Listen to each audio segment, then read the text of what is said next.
Magluluto tayo ng arroz caldo con pollo. Very Spanish ang pangalan, ha. Ayan. So, una muna, syempre maglalagay ka ng mantika, diba? Oh, ang init na. Seared muna natin yung ating chicken drumstick. Masarap pagkahalo-halo ito. May pakpak, may balon-balunan, ganon. Pero wala, kaya chicken drumstick lang ang gagamitin natin. So, ayan, seared na natin.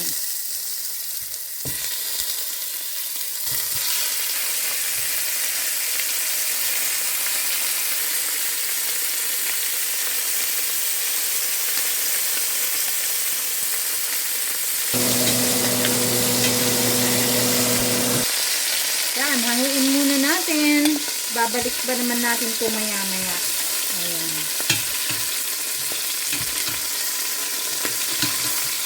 Yan. O, itagay na natin yung ating tinadtad na pulang maliliit na sibuyas.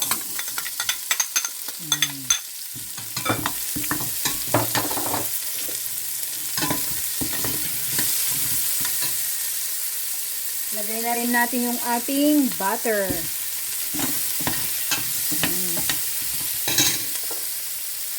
Maglalagay na tayo ng ginayat na luya. Yung maliliit na luya yan. Pero pag wala, okay lang ng lalaki. Pero mas malasa yung maliliit na luya. Mas masarap. Ayan. Parang natatalo ata itong luto ko dun sa luto ng nasa ibaba natin. Ayan. Teka, antayin mo muna siyang mausok pa. Usok pa, patay mo. Ano? Ako, puro usok. Nakita, walang nakita. Pangit. Ito yung dilim. Yeah. Yan, lagay na natin yung huwag kang na ganun. Naugoy. Garlic. Mga 10 yan. 10 ngipin ng bawang.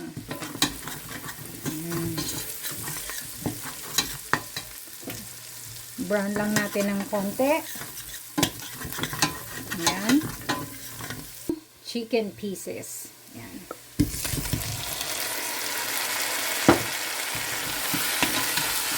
Ayan. Sangkot sa ulo natin. Black pepper. Yan, isangkot sa natin yung binalik nating manok hanggang sa wala na siyang tumutulong dugo. Yan, ilagay na natin yung ating pinaghalong bigas na malagkit at saka jasmine rice.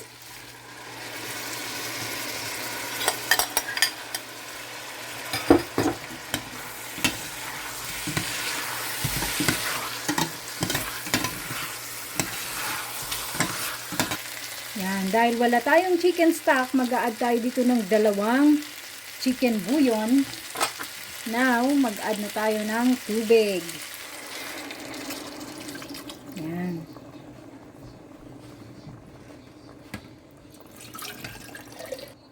Yan, medyo maraming tubig ang ilagay natin kasi palalambutin natin yung manok at saka yung bigas. Yan, hayaan nating kumulo sa katamtamang apoy.